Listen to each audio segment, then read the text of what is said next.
Right, welcome to this recording. The purpose of this recording is to identify our tax rules and the implication thereof on our different lease scenarios as per IFRS 16.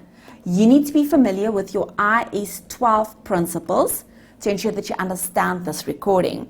I've divided our lecture material into 3 sections. Section number 1, we will briefly recap IFRS 16 recognition and measurement principles. Section number 2, we will look at the differences in terms of our accounting rules versus our tax rules. And in section number 3, we will identify when we apply these rules, what is the effect on our current tax calculation and our deferred tax calculation. Once we have identified that a contract is a lease as per IFRS 16, the standard indicates to us that in the records of our lessor, we need to identify if that lease is an operating lease or finance lease. We need to look at the risks and rewards. If your risks and rewards transfer to your lessee, you need to know that we need to recognize a finance lease. If the risks and rewards remain with your lessor, we need to recognize an operating lease. Operating lease, very similar to your IS 17 principles, our old lease standard. You need to straight line your lease payments and recognize the straight lined amount in your profit and loss. Therefore, in terms of your recognition, remember, our lessor will receive the payment. Therefore, debit bank increase, credit rental income based on your straight lined amount, and then your balancing figure will be recognized in a statement of financial position line item, income received in advance, an accrual, and so forth. Now, when we look at the finance lease, the standard indicates to us that we need to recognize our finance lease at net investment. Now, what is your net investment? To be able to determine your net investment, we first need to look at our gross investment. Our gross investment will be our lease payments plus our unguaranteed residual value. Now, remember, I'm not going to go into detail in terms of our measurement, okay? Therefore, basics, this will be your lease payments receivable by the lessor under the finance lease plus your unguaranteed residual value that will accrue to your lessor. Remember, we're busy with our lessor. Now, your gross investment, when you discount this by means of your interest rate implicit of your lease, you will calculate your net investment. And the difference between your gross and your net investment will be your unearned finance income. Therefore, the standard indicates to us recognize at initial recognition at net investment. Therefore, our journal entry will be to debit an asset, which is our gross investment in our finance lease amount. Then we need to credit our unearned finance income in our statement of financial position. And the difference between your gross and your unearned finance income, debit minus credit, will be your net investment. If there's any initial costs, credit bank account, decrease, and take out your asset. This is your journal entry on initial recognition. Then at year end, when payment is received, our lessor will receive the payment, therefore our bank increase, and we need to decrease our gross investment account. We need to recognize the finance income. Therefore, in our profit or loss, we will credit finance income increase and we will debit our unearned finance income. Now, when we look at the records of our lessee, remember our lessee will receive the underlying asset from our lessor. Our lessee can choose an exemption recognition. Now, what is this? The exemption recognition enables the lessee to apply our operating lease accounting on this lease agreement. But it is important, guys, that the lessee can only apply the exemption or can only choose the exemption recognition if 1, this is a short-term lease, less than 12 months, or 2, this is a low-value asset. If our lessee chooses the exemption recognition, we need to apply our operating lease accounting. Again, guys, similar to IFRS 17, our old leases standard, and we need to straight line our rental. I'm not going to do this, guys. I'm pretty sure you know this by now. When the exemption recognition is not applied, in terms of IFRS 16, we need to recognize a right of use of an asset and a lease liability. Right of use of your asset at cost, and our lease liability in terms of our future payments, and we need to present value this. But guys, I'm not going to go into detail in terms of the measurement. Remember, we need to recap the principles. Now, I've included a very, very basic example. In this example, we have an asset with a present value of 400,000, interest rate 12,1104, our lease term 4 years, and we have a payment of 132,000. We also have initial direct costs of 10,000. Now, on initial recognition, we need to recognize our right of use of our asset, and this will be 410. This is our 400,000 plus the 10,000. Debit the asset, increase in our asset. We need to credit our lease liability with a 400,000 and credit bank. This is an outflow payment of our initial direct costs. Remember, this is your initial recognition. Then at year end, your subsequent recognition, we need to recognize the depreciation on the right of use of our asset. Now, you will remember in terms of IFRS 16 paragraph 32, we need to identify if ownership will transfer to our lessee. If yes, you need to use the useful life of your asset to calculate depreciation. If no, you need to identify the shorter of either your useful life or your lease term, and then calculate the depreciation on the right of use of your asset. We need to remember to recognize the actual payment of our lease. Therefore, our lease liability will decrease. We need to credit our bank with a 132,000, which is our lease payment. Remember, we're busy in our lessee's records. And we will debit finance expense in our profit or loss, our subsequent recognition. Now we need to move on to our accounting versus tax rules of each of these different scenarios. Now, when we look at our lessor, this is on the left side of your screen. In terms of our accounting principles, we have included our rental income. Remember, when you look at your journal entry at the top, we have credited our rental income for accounting purposes. But for tax purposes, we need to include our lease payments. We need to remember our straight lining amount, guys. Why? Because for accounting purposes, we will have a straight line amount, a line item in your statement of financial position, and we need to identify that there will be a temporary difference. And our leased asset, who is the owner? Our lessor. Therefore, this will have an effect on our deferred tax. Right, we are still busy with our lessor and our operating lease. Now we need to look at the implication in terms of our tax versus accounting rules in our income tax calculation. Now on the left side of the screen, you will identify I've included our accounting journal and our principles.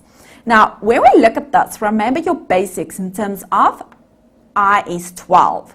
We need to calculate our current tax and our deferred tax. To be able to calculate your current tax, you need to obtain your profit before tax from your profit and loss statement, and this is per your accounting rules.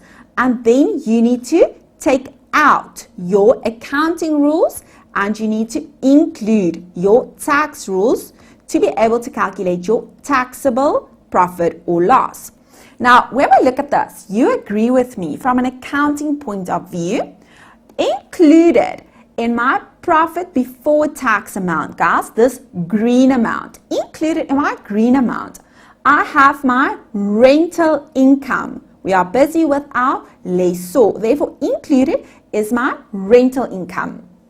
Now, my tax rules indicate that I need to include the lease payment in my taxable income. Therefore, the actual cash received, I need to take out my accounting rules. Therefore, I need to take out my rental income recognized per my accounting rules. Take this out, deduct. And I need to include my actual cash payment received. Then in terms of my deferred tax, remember currently who is the owner of this asset? Our lessor. Our lessor will be the owner of the asset. Therefore, in our current tax, remember we need to identify if there is any depreciation. Therefore, we will have to add back our depreciation and we will have to deduct any tax allowances. Guys, you see, I is 12, IFRS 16. You need to identify this, you need to know this. Now, when we look at our deferred tax, we will have a line item, our asset. We will include our carrying amount as per our accounting rules, our tax base as per our tax rules, and if there is a difference in terms of our depreciation and our tax allowance, there will be a temporary difference. This is not an IAS 12 lecture, guys, therefore I'm not going to go into taxable or deductible. Now, due to the straight lining, we will have a straight lining statement of financial position line item. It can be income received in advance or an accrual, and we will have to include our carrying amount for accounting purposes. And then we need to read the information provided in terms of our tax base and identify if there should be any amount included in our tax base, and there might be a temporary difference. Let's work through the different rules in terms of our accounting rules and our tax rules of our finance lease and the records of our lessor. For accounting purposes, included in our profit or loss will be our finance income, and for deferred tax purposes, included in our statement of financial position, we will have our net investment. In terms of our tax, the lessor will be taxed on the finance lease payments received, again the interest and the capital portion. For tax purposes, remember this lessor will be the owner of the asset. Therefore, the lessor might receive tax allowances on this asset. Now, let's have a look at the implication of this. Again, you will identify, I've included my journals at the bottom and the principles.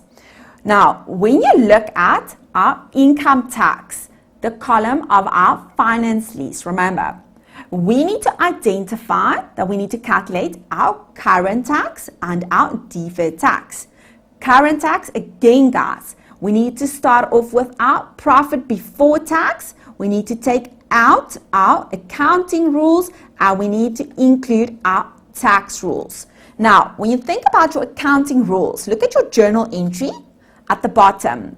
Remember, we had to credit our finance income in our profit or loss. Therefore, this finance income amount is included in our profit before tax, our finance income, but we now need to take this out. Therefore, take out your finance income, and for tax purposes, we need to include our finance lease payment, the total payment, the interest and the capital portion. Therefore, include your tax rules plus your total payment amount.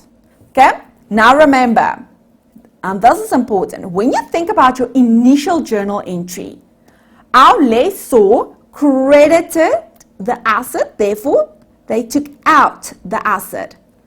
And we will now have to take out depreciation if any has been recognized, guys. Therefore, you need to read, you need to identify the scenario. You will have to take out depreciation if there is anything included in your profit before tax amount. And for tax purposes, we may recognize a tax allowance. Now, in terms of our deferred tax, for accounting purposes, we will have our net investment line item included.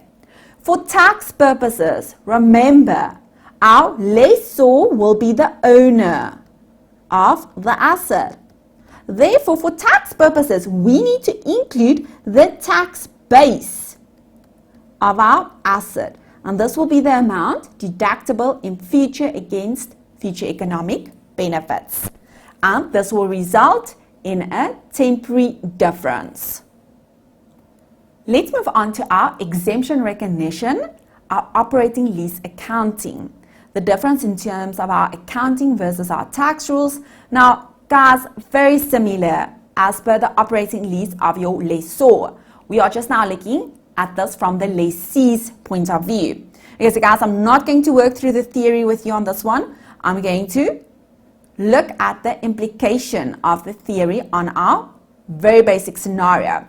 Now, let's just take this one step back. Who will be the owner of our asset when we are busy with our lessee's records? Remember, we're busy with our lessee's records. Who will be our owner?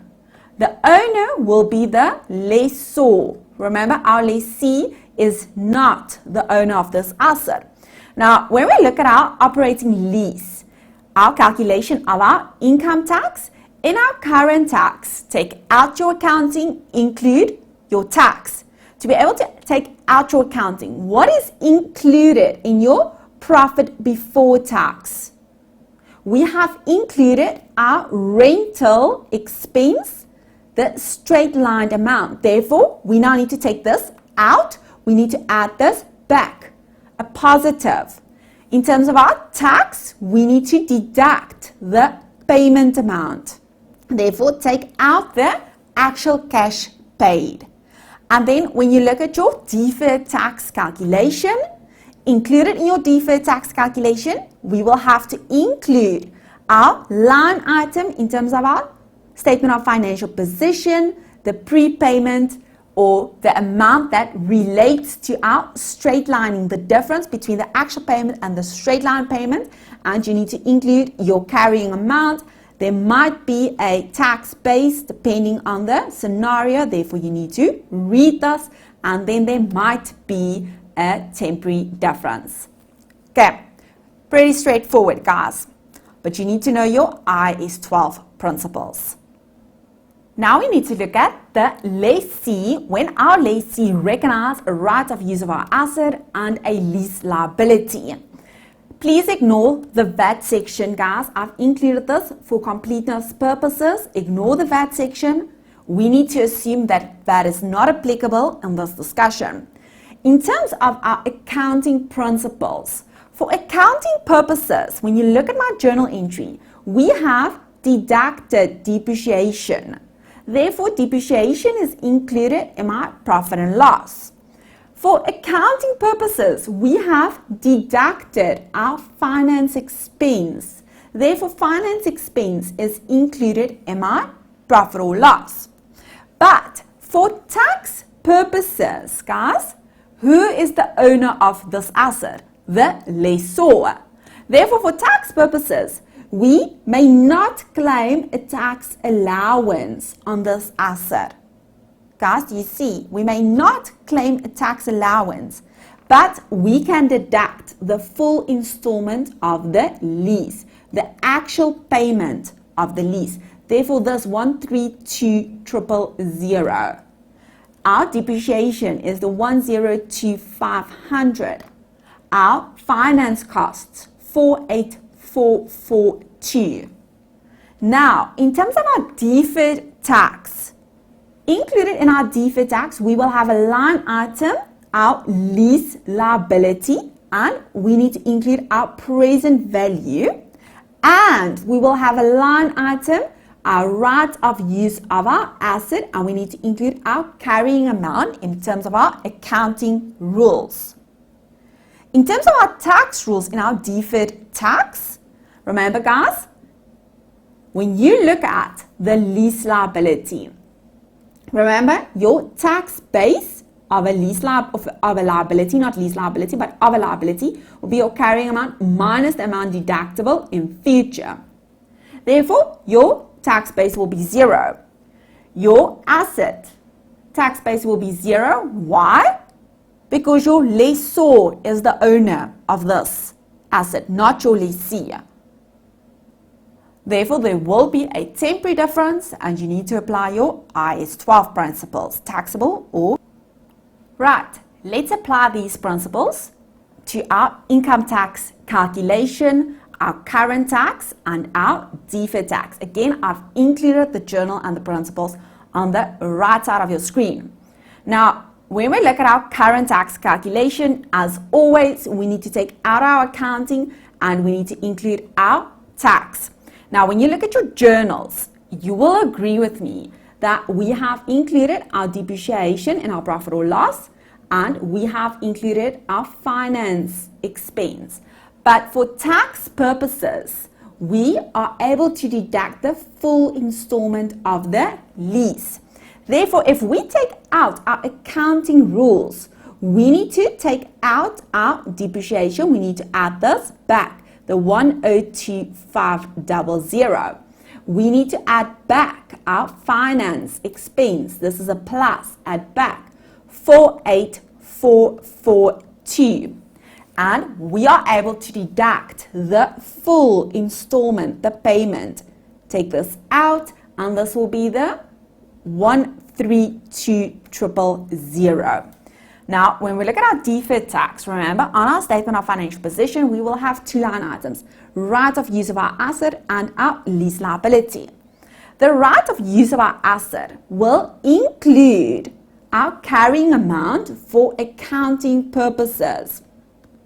Therefore, for accounting purposes, this will be the 410,000 on initial recognition minus the 102,500, and our carrying amount for accounting purposes will be 307,500.